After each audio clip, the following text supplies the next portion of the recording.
RPN, the Roddenberry Podcast Network.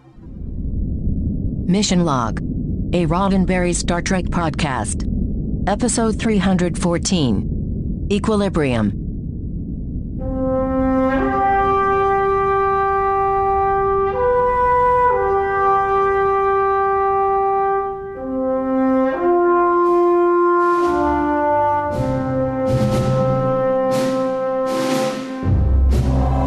To Mission Log, a Roddenberry Star Trek podcast. I am the culmination and yet the continuation of hundreds of years of lives and experiences. I'm Jadzia Champion. And I'm Ken Ray. I'm sorry, did you say Jadzia? Yeah. I always thought it was Jadzia. Anyway, Mission Log is a show with a mission: to watch Star Trek, then talk about Star Trek, taking it apart for ideas and ideals, and seeing whether it holds up today. This week, Equilibrium, the one where Dax goes in for a checkup, and Sisko and Bashir go for their PI licenses. I've got trivia coming up in a bit, but first, I'm going to let you know how to get in touch with us. Mission Log Pod is the address to find us on Facebook, Skype, and Twitter. If you'd like to leave us a voicemail, we would love to hear your voice. 323-522-5641 is the phone number to call. 323-522-5641. Our email address is missionlog@roddenberry.com. Our show website, including discovered documents, is at missionlogpodcast.com. And please do remember, we may use your comments on an upcoming episode of Mission Log. So I feel a little duped, John. I feel a little taken.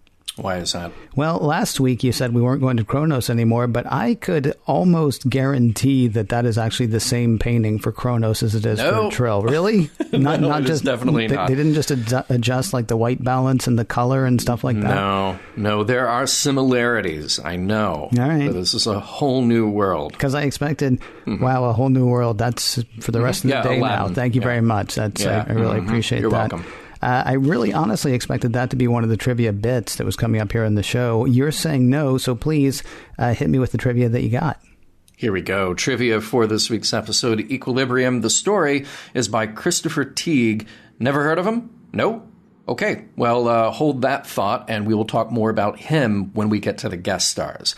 Now, the teleplay is by Rene Echeverria. Now, of course, we know Rene's work from his spec story, The Offspring, on TNG, and throughout the run of that series until he made the jump over to DS9 as a writer/producer. This is the first DS9 episode on which he is credited for the teleplay, though. There are many more to come. This was directed by Cliff Bole. Now, there's another frequently heard name. He contributed across all 7 seasons of TNG, and the most recent of his directorial work on DS9 for us was The Collaborator. He's got just a few more DS9 episodes before jumping over to Voyager. Hey, Ken, you called it new location means new matte painting. Yes, a new matte painting of the Trill homeworld, also known as Trill, home of the Trill. Oh, but there is a little bit of location shooting here, though, with the Huntington Gardens being used as a Trill exterior. We first saw that way back in Justice at the start of TNG, and it appeared again as a garden on Beta Z. It's not that far out of LA, just between Pasadena and San Marino. Now, we usually don't go too deep into music on Mission Log. Certainly there are plenty of other podcasts and experts out there who cover music very well. But it is worth pointing out that this is an episode that called for a special, memorable music cue. Well, who is the right person for that job? You might guess it's the person who provided a memorable music cue for The Inner Light, and you would be correct. That's Jay Chataway's job, and he delivered here after getting the request to score the episode on a very short deadline. The producers actually chose his very first draft of that tune. Let's talk about guest stars as we do. Nicholas Cascone plays the Guardian Timor. He had a bit role before on Trek as an ensign in the TNG episode Pen Pals. He shows up in TV guest roles, but also in a number of big-name films. There's Titanic, The Cell, Baby Boom, and he was in not one, but 2 episodes of Moonlighting. We should get him on. We absolutely should. We should grab him now for his Star Trek work, but then say, by the way, in like 60 or 70 years, we're doing a moonlighting podcast, and we'd love to talk to you about the 2 days you were there. He might be in Vegas. You never know. We should ask him while he's there. That'd be awesome. We have Lisa Baines as Dr. Renhall. Now, Lisa has really made the guest star round since the 1980s, with a few solid recurring gigs in there, too. Shows like Son of the Beach, Royal Pains, and Nashville. She was a regular on the Sharon Gless series, The Trials of Rosie O'Neill. This might be her only Trek appearance, but you may have seen her pop up opposite Bill Shatner on Boston Legal. Yolad Bilar is played by Harvey Vernon. He had roles in a handful of movies, Teen Wolf, MacArthur, and All of Me, to name a few. He also made the TV guest rounds, but actually didn't start his on-camera career until the mid-70s, when he was already nearly 50 years old. He was a series regular on the sitcom Carter Country, by the way, and I don't know why that one stood out to me, but I remember watching that show as a kid and forgetting it, but then years later, somebody says, like, hey, you remember Carter Country? Like, yeah, I remember Carter Country. Victor French? Who doesn't remember Carter Country? Finally, Jeff Magnus McBride plays Joran Bilar. Now, remember when I asked you at the beginning to remember Christopher Teague as the story credit for this episode? Well, Michael Piller and Christopher were mutual friends of Jeff McBride's. Jeff was and still is a stage magician of some renown, and Michael was really impressed with his act. And what was it in the act that he liked? Well, Jeff has this bit where he's wearing a mask and then pulls it off to reveal another mask, and then more and more and more, and you see where I'm going. Michael loved the bit and asked their friend Christopher to craft a story. At one time, it was about a murderer in a circus that had stopped by DS9. At another point, it was an Odo story. By the time it made it through the producers, it was Ronald D. Moore who suggested that the mask metaphor worked best as a Dax story. So Jeff was brought in to do his thing, appearing here as the mysterious figure, then as Joran Bilar. And if you'd like to see his act, just search on YouTube for his name and masks.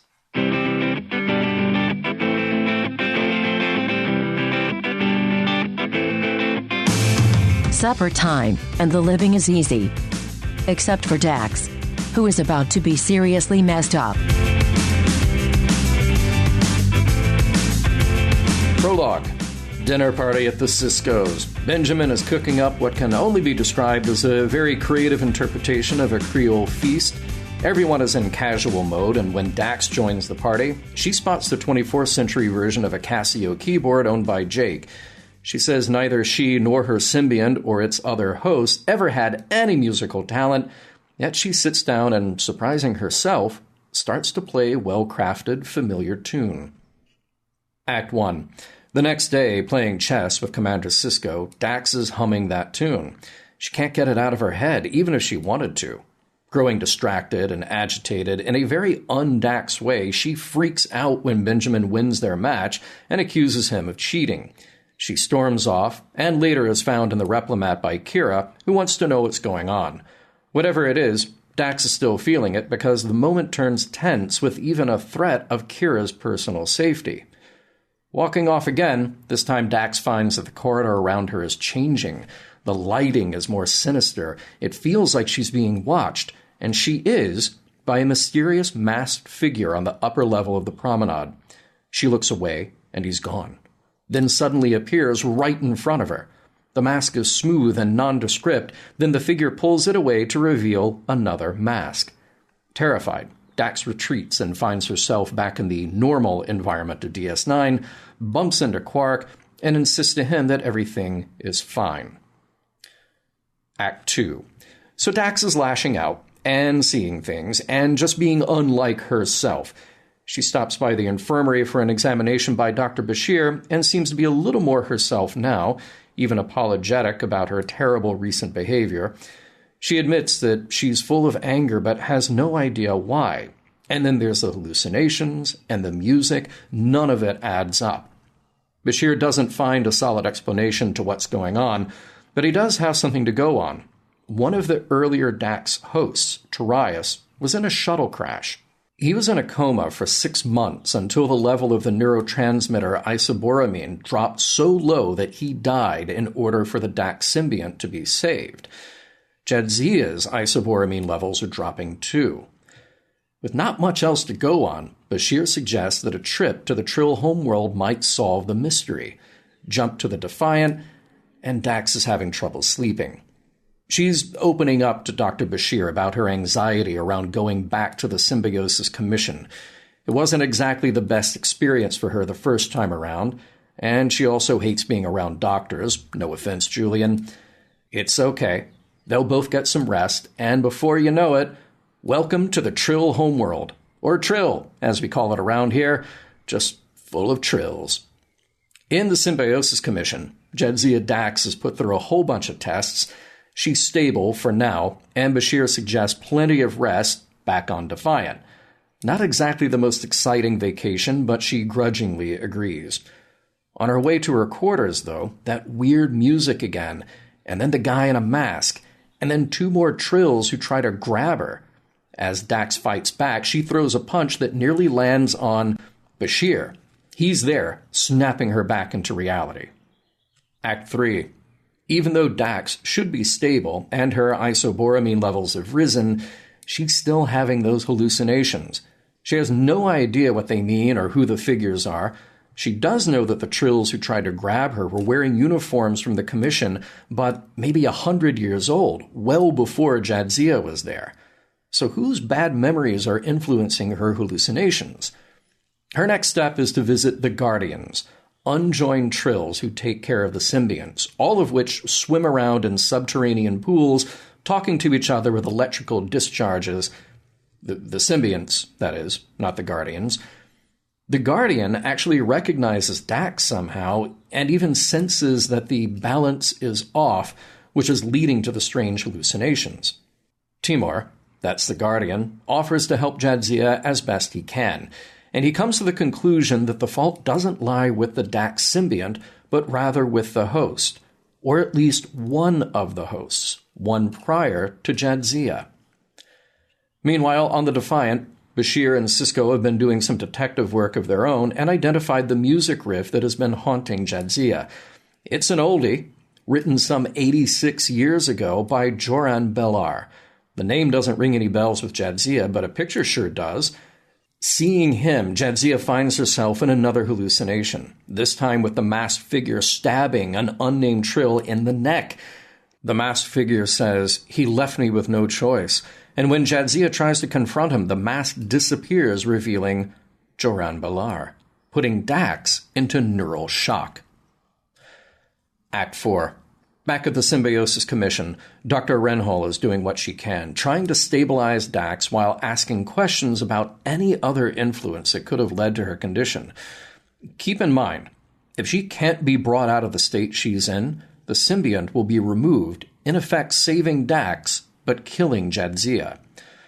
Not satisfied with that prospect, Sisko and Bashir go back to the caves to visit Timur and inquire more about his assertion that an old host must be responsible for Dax's current condition. He's extremely hesitant to get back into it, almost as if he's been told to not discuss it anymore, almost as if this whole thing should be covered up. Let's circle back around to Joran Belar. He's dead, and the data file on his life has been mostly scrubbed of any detail. Sisko notices something curious, though. The day Joran Belar died is the same day Torias Dax died, which is the same day the Dax symbiont was moved into Curzon. Nope, nothing suspicious here, except everything. Joran Belar may be gone, but his brother, Yolad Belar, is still alive, and very old. Bashir tracks down his number, and Sisko gives him a call. What can you tell us about Joran? Well, not too much. Joran has been dead 85 years.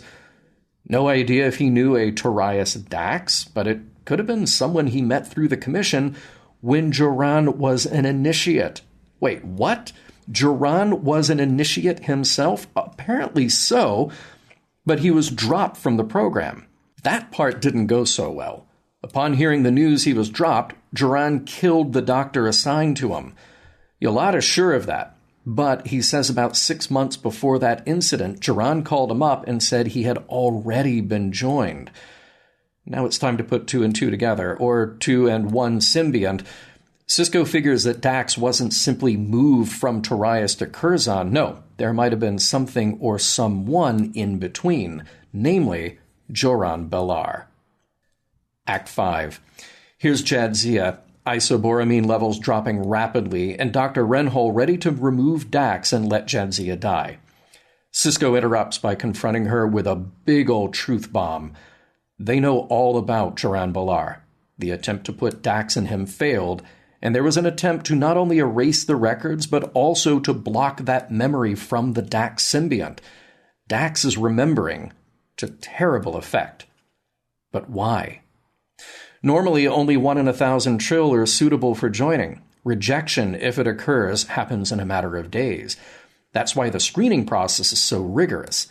In this case, though, Dax was joined to the unstable, unsuitable, not to mention violent Joran for a full 6 months. That's the secret. That's the cover-up. Sisko is less concerned with that nugget of truth, though, than he is about saving Jadzia. He's got leverage, though. Either Renhol can save Jadzia now, or he'll let the whole planet know what's going on. That prospect terrifies Renhol. It would be chaos if the Trill knew that many more of them were, in fact, capable of joining. It would be a detriment to the symbionts, making them commodities. They have to maintain the secret. Sisko isn't having it. They can save Jadzia, and even if allowing the Joran personality to emerge is dangerous, that's Jadzia's decision to make. She has decided, apparently, and alone, she enters a symbiont pool. An energy discharge like we saw before connects with Jadzia, and the image of Joran emerges from the pool. This Joran is calm, not threatening, and Jadzia welcomes him with open arms. He is a part of her. Back on DS9, Sisko drops by to visit Jadzia and see how she's doing. She'll be fine. It's just a lot to process. Sure, it would have been easier if she'd never known, but Jadzia tells her friend, if you want to know who you are, it's important to know who you've been. When Benjamin leaves, Dax takes out the keyboard and plays, perfectly, that tune that Joran Belar composed. The end. Well done. Thank you. No problem at all. I know when this episode started, you had to be completely excited. For me, this was Riker's eggs, generation after next. Yeah, well, wait a minute. Riker is the destroyer of eggs. Right, yeah. In that everybody was gathered in somebody's quarters to share a meal. Yeah. And it was an interesting bit of camaraderie that I don't think we have seen, just a sort of, hey, we're having a relaxed evening over at my place. You want to come by? Mostly we didn't see that on Next Gen either, past the time that Riker made those truly terrible eggs from almost all accounts. Worf loved them. Worf could have had 2 plates and probably did. But it reminded me of that scene. And plus, it's always fun to talk about Riker's terrible eggs. Yeah, and it's nice to see the crew in casual mode and just hanging out. And because they have to have downtime. And we don't get enough of that, especially here. But it's nice to see that. But boy, howdy about that food. So much food right at the beginning of the show. So you know that I took extensive notes. Being passed on that plate, it looked like some water crackers and some veggies in there. Some kind of green souffle, which is definitely being overbeaten. Okay. By the time we discuss that, it gets handed off to Odo, and he just keeps going. Big problem with that. Blackened redfish, which I'm impressed that there seems to be live cooking on set. You better believe it. I went back and rewound that and watched it many times up close.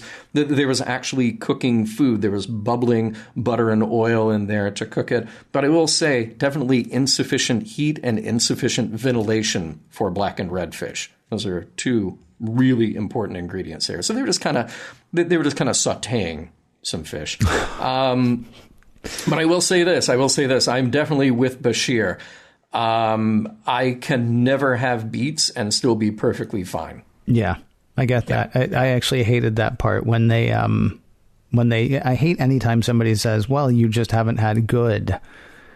X, right. Where X equals that thing that I may have tried a million times. I can tell you, actually, I'm not a beer drinker.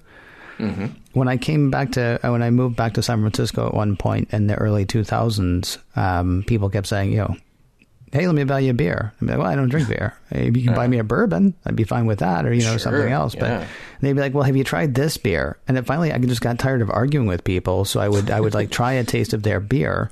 Yeah. And it got to the point where I could tell them why this beer why they might enjoy it. Right. And they'd be like, so you like it? And I'd be like, no, it still tastes like swill to me. But this is how much you have to deal with people going, oh, well, you just haven't tried, this thing. Yeah. Let the man not like beets, for crying out loud. Now, exactly. It would also be more polite if you were like, oh, as opposed to, ooh, but yeah, exactly. Whatever. Yeah. Cisco should also be grown up enough to be like, oh, you don't like beets? Fine. There's potatoes over there, too. Have at. And a replicator. And a replicator, so that's you right. You could replicate up some Taco Bell. Yes. And you'd be fine. Originally, the script called for rutabagas. Oh. Interesting. Yeah. Renee didn't think that was funny enough. I think rutabaga is a funnier word than beets. That's a hilarious word, yes. Yeah. It's right up there with parsnip. Oh, yeah, that's a good one. I do love cream spinach, so that was on the menu. Yeah. But can we just get real here for a minute? This is a really weird combination for a Cajun meal. Just a very strange combination. If I were to go into a Cajun restaurant, and I've been in a few, I'd go with the black and red fish, probably some sort of rice on the side, probably some fried green tomatoes to start out with. You throw in a corn cake, and then if you really need a healthy vegetable, just wilt some spinach or maybe a green bean saute. Now we're talking a Cajun meal to go along with that black and red fish. See, I was going to say, if you really need a healthy vegetable, go someplace else. Yeah, or deep fry, just whatever is in it. Yeah, but yeah, there you go. Now I'm hungry, so you get to handle the next part. Well, you mentioned the souffle and how it was overbeaten. Kira walks up to Odo at that point, and she's like, "Oh, you look so cute," which I'm pretty sure is why Cisco allowed it to be overbeaten. Because he also thought it just looked so cute. Oh, he's just so cute doing that, like an idiot. Because look at him. He's doing it wrong. Why is he moving the bowl? What's wrong with him? Yeah. Yeah. So here's a question. Speaking of that, that horrible, not horrible. I'm sorry. I'm still thinking about Riker's eggs. Speaking of that dinner thing, how is nobody freaked out that Dax can't play an instrument, but she can? Yeah. Right. I know they don't watch a lot of Star Trek on Deep Space Nine, but things like that usually mean horrible illness, alien takeover. It's not good. Remember that time that Cisco didn't know how to build a clock, but he did, and nearly got everybody on Deep Space Nine killed? Yes. Yeah, pretty much the second she says, I don't know how to play, and then starts doing Rhapsody in Blue or whatever, get her to sick bay right then. Really, you don't know how to play? No, I don't, because you're doing it. Yeah, I know. Okay. Yeah, and they try to come up with excuses. Oh, maybe it's something you heard in childhood. Sure, I could have heard it. Doesn't mean I can play it, because this is an instrument that takes skill to play. Yeah, I remember one time I heard some guy play. I can't think of anything that I would hear somebody play on the violin. I wouldn't expect to immediately just be able to do that and then go, well, that's weird. Yeah. But there's so many excuses for a Trill. Whenever you need the excuse, but you're 700 years old. There's so much in there that you've probably forgotten that we'll let this one pass too. Yeah, that's true. Yeah, the Trills. By the way, which one's the Trill? I think the humanoid form is the Trill. Okay. But here's the problem. They have a problem with nomenclature. Okay. Because you and I, Ken, we're humans. We're on the planet Earth. Yes. Right? Okay. Also known as Terra. You know, in the Sol sector, there are many ways to refer to what we are, right, and where we are. The Trills are Trill on Trill. Yes. There's a lot of hot Trill on Trill action, if you ask me. There is. There is. Yeah. And that's true. And yet I'm not 100% certain. So to host symbiont, would they both be considered Trill at that point? Or do you, I thought so too. Yeah. If they're combined, they're Trill. If they're individual, they are Trill. If you're a symbiont, you're just a slug. So would you rather, right. So here's the question though. So do you want them to be from Trillinar? Because I still can't believe that the Ferengi homeworld is called Ferenginar. Ferenginar. That's just Vulcans are from Vulcan. Or Volcania. Or Volcania. Oh, no, Volcanians are from whatever. Oh, man. Yeah, no, they just need a different word. Yeah, they're just like, we're Trills, we're from the planet New Jersey. You know, just like give it something completely different. Bashir goes up to Timur. Can I ask what you're doing? Yes. Okay. All right. So we're really making that joke. Yeah. Here. We're just, I'll tell you what I wanted him to say, though. Can I ask what you're doing? Oh, just checking the chlorine and the pH levels and making sure there are lots of pool noodles and deck chairs. And he was like the pool boy for the Trill, wasn't he? Yeah. I wish we could ring a bell. I think that's the first time pool noodle has been mentioned on Mission Log. Pool noodle is that's my Smash Mouth cover band. Nice. Oh, that's good. Hey, and why aren't the Guardians ever allowed to go outside and get some sun? I mean, it sounds like there are more of them than just Timur. Mm-hmm. And he's like, oh, I remember the sun. Like, wow, really? This is sadder than I thought. It is incredibly sad. Yeah. Yeah. I had a question for you, a medical question. Yeah. Neural shock. Mm-hmm. Is that anything like shock? I think they're similar. Okay. But you got an additional word in front of it. Yeah. Well, right, because it makes it spacey, makes it science fiction-y. Mm-hmm. They missed an opportunity. They could have called it space shock. She's in space shock. We need to get her back to our spaceship. Right. That would have been so good. Would have been nice. And Julian tells Sisko the computer has identified the music. Seriously, we Shazammed it, and that's how we got it. I love this because in 1995, if you're writing a script for a sci-fi thing, you can decide, like you hear a little bit of music way early in the show, and then somebody finally decides to identify it, and you could decide in that script right then and there in 1995, we're going to let this process take days or hours or whatever, whereas now, because the technology has changed, you can just pick up your phone and go, what song is this? And then boom, you have an answer in about 10 seconds. See, it's so interesting because I read a fascinating short story. It's the first short story ever published by Arthur C. Clarke. It was published in 1937 called Travel by Wire. And basically it's him trying to figure out teleportation. It's him trying to figure out all the stuff that we talk about, except with a sense of humor, which is kind of funny. Mm. But he's obviously writing the idea that we're just going to be able to teleport one day. In 1995, I mean, if you're trying to make a TV show, right, you have to figure something out. You may even think one day people are just going to be able to speak into the air and get whatever answers they need. Mm-hmm. Smart guys like us doing, reel-to-reel tape shows discussing Star Trek in 1995 would be like, wow, what an easy cheat. They're just saying, oh yeah, the computer's just going to be able to do everything. Even though now the worst smartphone can tell you, what that song was.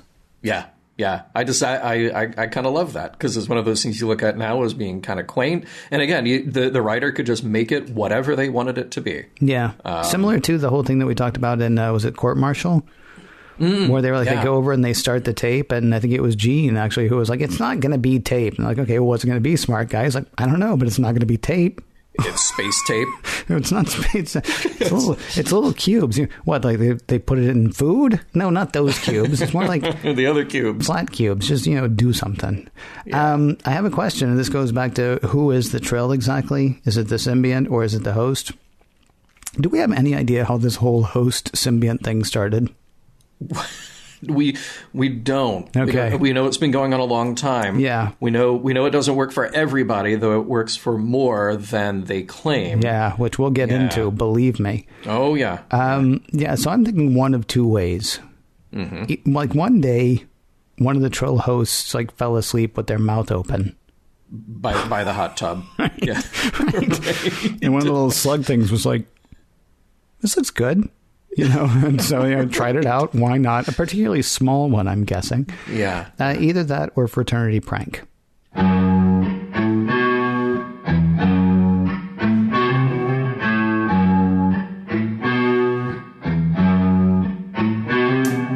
So, we are supposed to believe That what happened with Dax and Joran Bellar was the only time that happened? Seriously, what are the odds?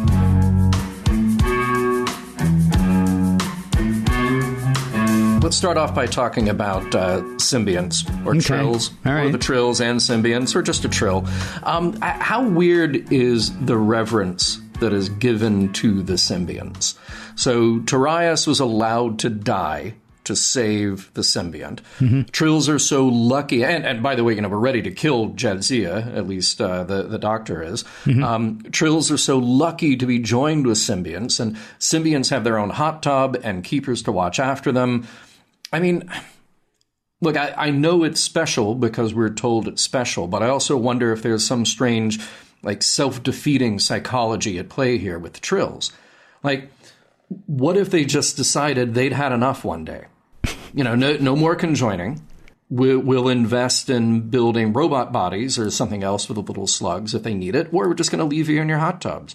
And you guys get to evolve and do the things that you do in your hot tub. But meanwhile, the trills, because there are far more trills that are not conjoined than there are ones that are actually hosting a symbiont.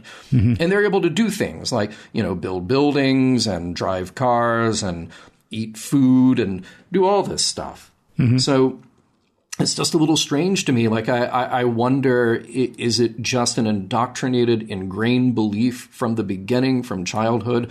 This is the highest thing you can aspire to. And those 999 other non-joined are just yeah, well, that's the way it is. We're just never going to live up to our potential unless we get to be joined. It's sort of terrible, isn't it? Yeah, it's awful. That's why I brought it up. Yeah, it's terrible. Yeah. And I'm thinking about things there was, it's been a few weeks since we mentioned Dune. So, we could talk about the Bene Gesserit and the Kwisatz Haderach and all that stuff, where they basically laid the groundwork for the idea that they were something special. Going back thousands of years, maybe 10,000 years, they started this idea, right?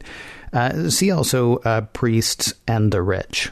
Mm-hmm. Basically, anybody who it sort of looks like, the grass is always greener on my side, right? Mm-hmm. Then they're going to be setting up something that's going to make it look good for them from then on. But you got to have some you got to have some Bene Gesserit level PR, because I don't understand why. If it's one part of 1% that actually ends up joining, why isn't everybody else just well, here's what we do. We go down to that pool, we poison it. Oh, God. Seriously, why would, look, the French Revolution happened for a reason. How do you not end up with the French Revolution on Trill or something along those lines instead of I'll never be as good as those guys. There's a fantastic thing in an episode of the Orville. And I won't ruin it for you. I won't do anything except for there's a guy from Earth who goes to this other planet, and it's this beautiful, lush planet, right? Mm-hmm. Like the kind of thing you might have seen in Next Gen. And he turns to his co-pilot and he's like, I see a place like this, and I just realize I'm trash. My whole family is just garbage. That's kind of how do you grow up on Trill knowing that you're not going to be joined and not have a bit of resentment, let's say. Yeah, well, see, and Renhall is worried about part of the problem here, which is, okay, well, if more trills think that they can be conjoined, then that will commodify the symbionts. Well, they sort of already are. There's already this whole process. It just means you have to build more symbiosis commission buildings and have, more people to administer at least some level of tests. But now you're testing for, say, 400 or 500 out of 1,000 instead of 1 or 2 out of 1,000. But the problem, there's already a problem here with this. It's not deification, but like I said, this reverence given to the symbionts. You will never be as good unless you happen to be in this, 0.01%. Yeah, they've set up a definite. I think we've talked about this before. Actually, they've set up a definite caste system. Mm-hmm. That's, fairly horrible, but everybody's going to be cool with it, including, by the way, because I assume that Jadzia and Dax come out of this knowing, right? But they're fine, because they're fine. Yeah. Well, that's the thing. Yeah. Jadzia. I believe, and just making sure we got the pronunciation in there, and Cisco and Bashir and the doctor. I mean, look, you can only keep a secret for so long. Conspiracies fail at a certain point because you immeasurably increase the opportunity of its failure the more people who know what's going on. And presumably you've got a lot of people at the commission who already know. You had people who had to erase the records. Even if just some dude is looking at the records one day and goes, why is this why is this talented composer, why is this wiped clean? As did Dr. Bashir. Well, he wasn't that talented. Nobody even knew his music, did they? Well, that's true. I mean, because you go to DS9 and you can mention like a number of composers, and everybody's like, oh, yeah, I love them. Oh, yeah, I love them. And nobody's like, oh, and Joran Balar. Like, yeah, no, I got no idea. That's not just because you've erased the details of his life. That's because his music wasn't that great, I'm guessing. Oh, see, it was a perfect opportunity to have the Star Trek trifecta. Like the great composers of history, like Mozart and Brahms and Joran Balar. Yeah, you made that last one up, though. I don't think that's actually a guy. They would say. All right, so we've actually hit on some of the stuff that I was thinking about in this episode, but I've got like long meandering notes here. Great. Starting with the difference between a guardian and a doctor. Like, is that like the difference between a doctor and somebody who practices folk medicine, say? Because say what you want to about, the fact he never gets to see the sun and he's really a glorified pool boy. Timur, he recognizes Dax just because he's near Dax. He's never met Jadzia Dax, but he knows Dax from who knows how long ago or from whatever mystical thing is going on with him. And then he walks over and with her permission, which I appreciated the fact that he asked, with her permission, he puts his hand on her stomach and he's like, wow, no, yeah, you're messed up. Let's go find out why. And they actually find out a lot. And yet you would think that Dr. Renhol doesn't even know about the hole in which Timur lives. No, that again, there's something really weird about this division, this caste system on Trill. Is that you have people supposedly working on the same team here, but zero communication, zero communication, because the doctor apparently comes and says, "Listen, next time Jadzia Dax shows up here, you shut up." Yeah. Right. I mean, I assume that was the Symbiosis Commission that was leaning on him. Yeah. It's a little weird. Yeah. The whole thing reminded me a bit of Minority Report. Oh, yeah. Did you pick up on that? Like the pools where the symbionts live were a lot like the pools where the precogs are rested. I'm not sure who the Dr. Lois Smith character was, Dr. Henneman. I don't know I think she was probably Timur, but then Timur was also Wally, who was the guy who sort of, tended to the precogs. Down to the point of saying, they get testy or, they get agitated or whatever. Because Wally sort of seemed to think that he was communicating with the precogs, even though I'm pretty sure the precogs would not have recognized him on the street. Yeah. Because of the state that they were in. Right. And then there was also the fact that the world didn't know that there was a Minority Report. Right? Just like the mass of the Trill hosts don't know that a host isn't nearly as special as everybody seems to think they are. Yeah. Which, of course, in Minority Report led to the whole precog program being dismantled, because it's no good if it turns out, it doesn't work. Because that was the thing. For people who haven't seen it, I'm going to spoil it because the movie's 20 years old. Right. Well, actually, the movie is 16 years old. There are three kids, I think they're about 17, 18 when the movie starts, who have a bit of a psychic ability. And they all live in one place because their psychic ability is more finely tuned when they're all together. And they can tell when a murder is about to happen. But then it turns out they don't always agree on whether there's going to be a murder. So they go with, like, you know, whatever the most is. Like, two people say there's going to be a murder. One person says, no, there's not going to be a murder. And then they just bury that. They figure majority rule in that case. But the problem is you've now sort of proven that this isn't necessarily true. I mean, if somebody else sees some other possibility, then we don't know for certain that that thing's going to happen. Thus, you can't go locking up people for crimes they literally haven't committed yet and maybe won't even commit. Which is not similar in, like, the structure, except it is similar that the deification that you were talking about is based on the fact that almost no one is good enough to be joined. And it turns out, like you know, look to your left, look to your right. One of those people is good enough, or maybe you're the one who's good enough, and the one person over is as well. Which then leads me to the question: what do you make of the fact that everybody's just going to let that roll? Yeah, well, and it's funny because I had a similar question that I wrote down with you in mind, which is, you know, we see what's happening here in Trill Society. We see the structure that they've created for themselves, that they're so willing to kill to keep it in place. Sisko and Bashir have uncovered it. Now Dax knows. Do we just leave it be? And I was thinking about our conversations about like the Klingon Empire being a place that maintains secrets just so you can keep on being an empire. Right. You know, it's so important. Whatever the truth is, that doesn't matter. We need to keep the image up so we can keep being Klingon, regardless we keep saying honor. You know, just throw out the integrity that comes along with that. Doesn't matter. So my question to you, do we just let it burn to the ground too? You know? Well, I mean, here's the thing. I'm trying to figure out...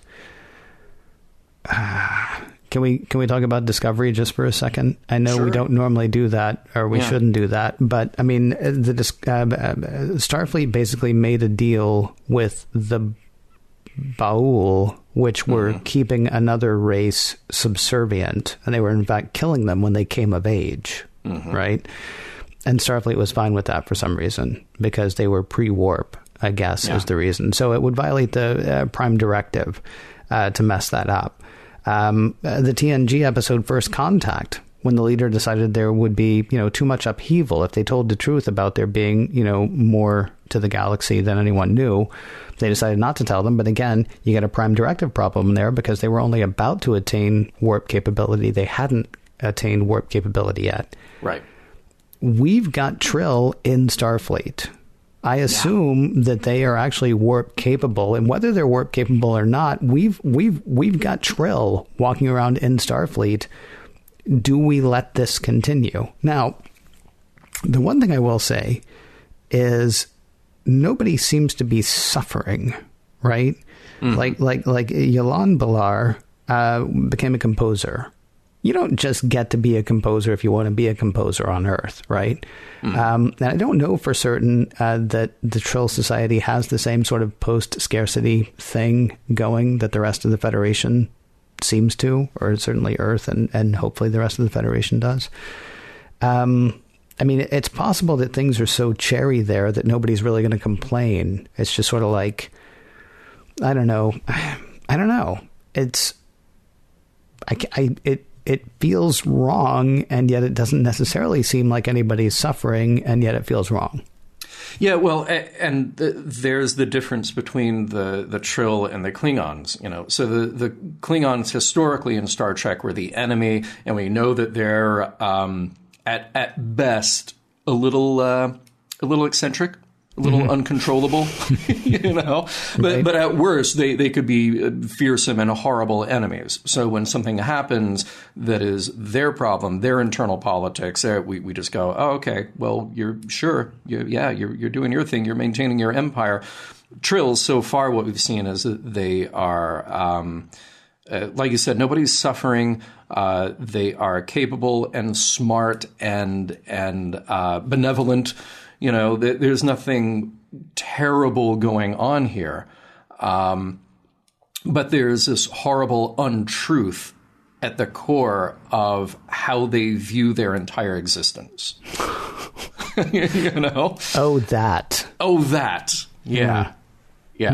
So, and you almost look at it at a certain point, like there's the medical scientific truth going on there, but at a certain point, because it's so baked into the culture, is it this sort of quasi-religious philosophical truth that they grow up believing that is the basis of how they look at their existence. So you can't really slap the prime directive on it, but you got to say, well, that's just that's how they live. That's how this whole thing is structured. Because here's the problem. Then if you reveal that to everybody, if Sisko had his way, and I love that showdown with Sisko, do you understand my terms? Fabulous, right? What happens when you go back to Trill in a couple of years? Or you go back in 20 years or whatever? Is it just chaos? Is it just madness? You know, people cutting each other open to get those symbionts out. Well, that's sort of terrible, yeah. No, I'm actually thinking, though, that Trill is just now Sisko's meal ticket. Because, boy, he had no problem saying, hey, listen, I have something I want, and if you don't give it to me, I'm going to wreck your society. Right? Right. I mean, that's which is, I mean, you know, there's a screenwriter I follow on Twitter, actually, and I love his writing. I'm pretty sure I've mentioned him here before, and I can never remember his name, unfortunately. But he talks about the fact that he is not a fan of, I believe he was talking about a movie with Dwayne Johnson. It might have been San Andreas. It might have been Skyscraper. I can't remember. But he's watching it, and, you know, like thousands of people are dying, but we don't really care because our hero lives. And he actually worries about the fact that that we as viewers become sort of dulled to real pain in the real world, because the stories we tell now are about the single hero making it. And if 10,000 people have to die, but it's okay because this guy and his kid live, then we feel like we've seen a good story, right? I kind of wonder about Sisko's whole, like, his willingness to extort, blackmail.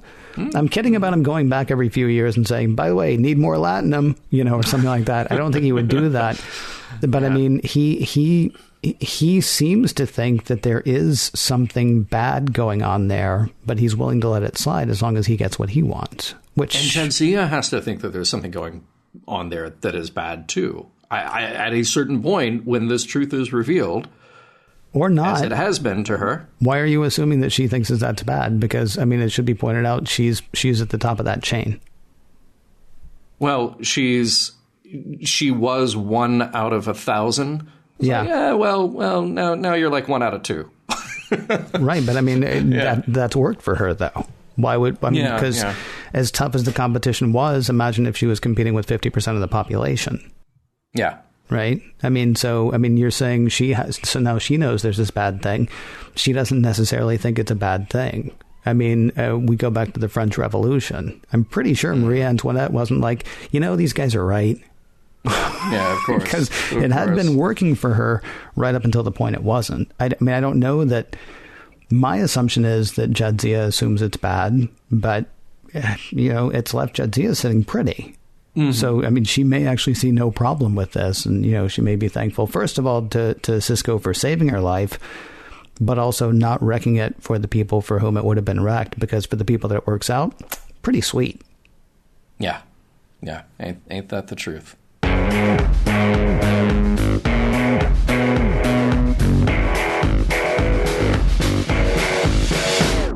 Sorry if I seem out of sorts this episode.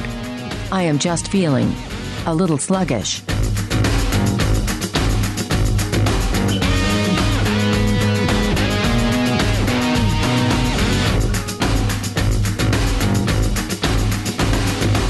John, if we didn't do this part of the show, I think the whole thing would feel off kilter. Oh, you mean off balance? I think there would be yes. I don't think we would reach full equilibrium on equilibrium if we didn't talk about the ideas and the ideals and seeing what the messages were and whether the episode holds up today. And why don't we start with that question, John? Equilibrium. Does this episode hold up as far as you're concerned? Yeah, it's funny. We actually got an email from one of our listeners not that long ago saying, hey, on the last episode or episode before last, did you actually hit that question? Does the episode hold up? Did you actually say yay or nay?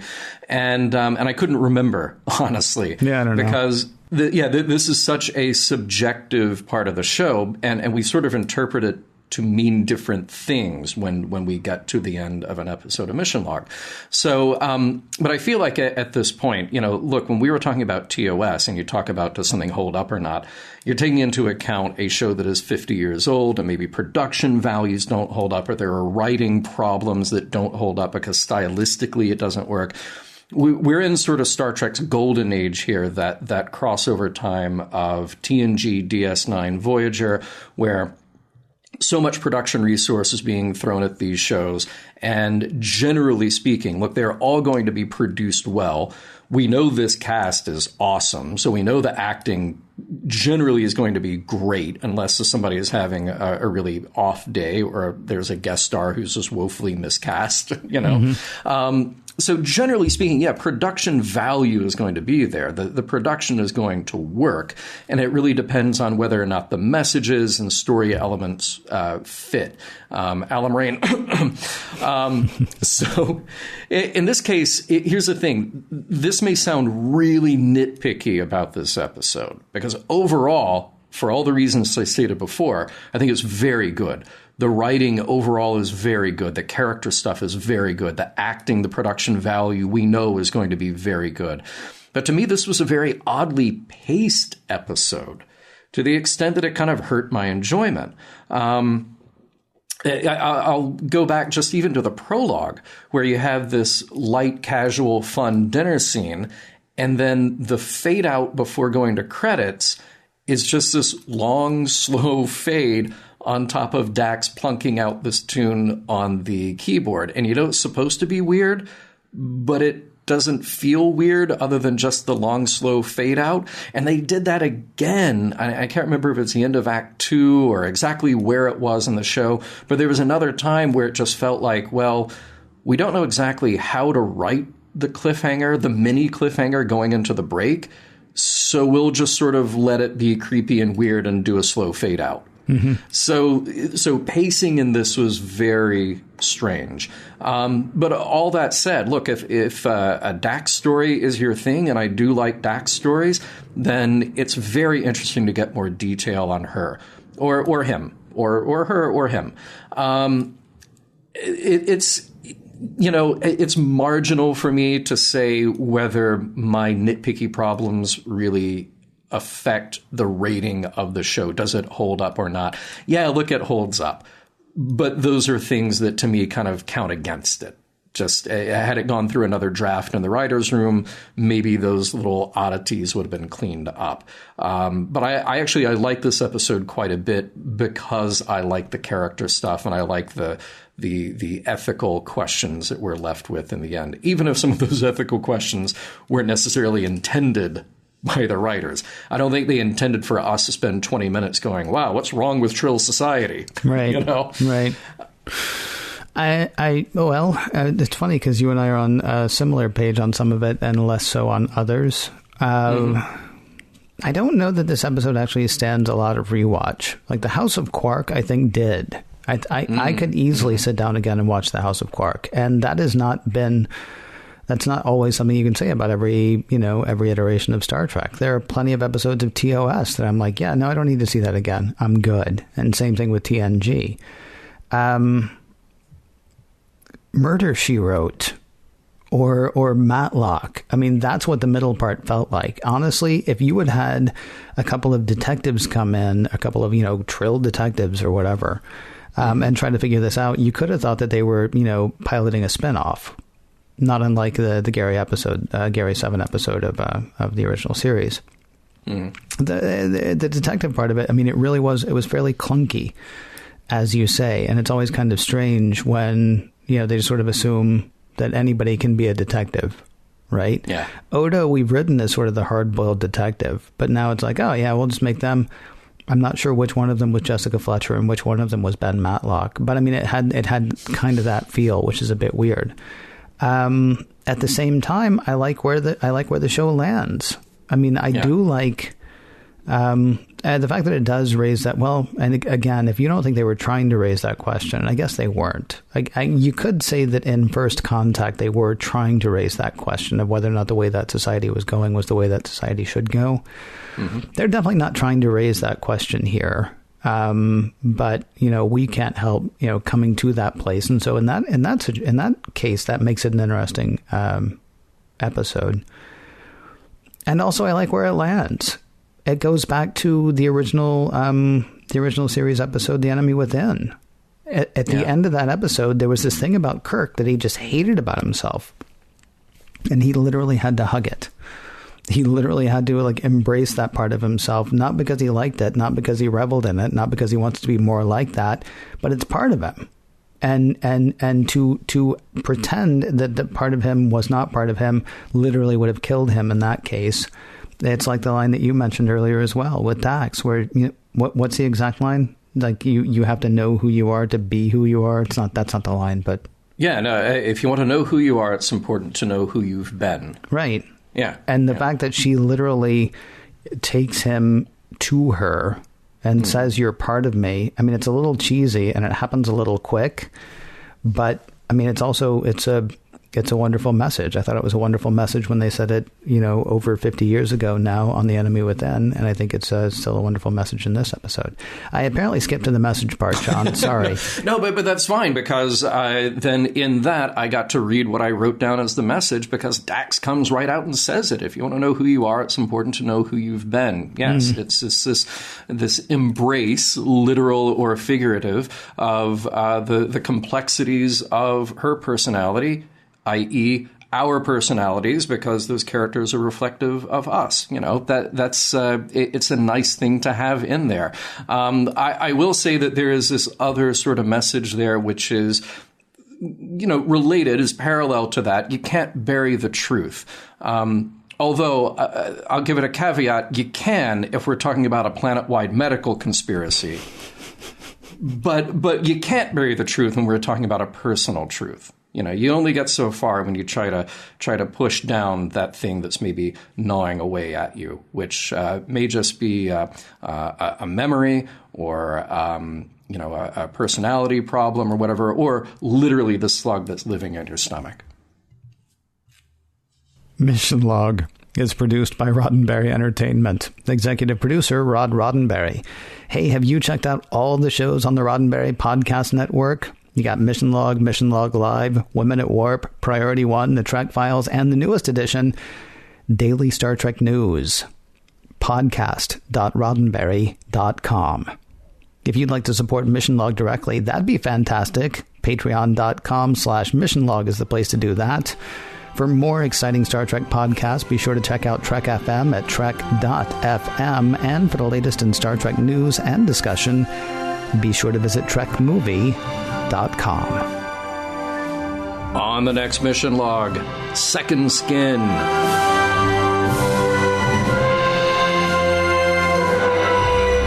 Some of the music for Mission Log provided by Warp 11, online at warp11.com, and from the album Messages by Key Theory, free to download at kitheory.com.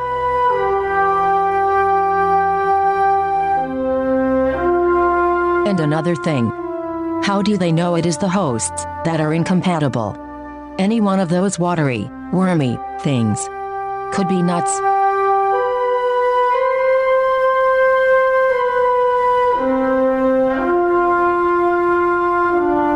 End transmission.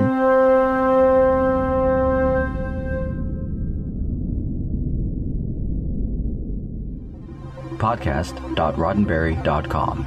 The Roddenberry Podcast Network.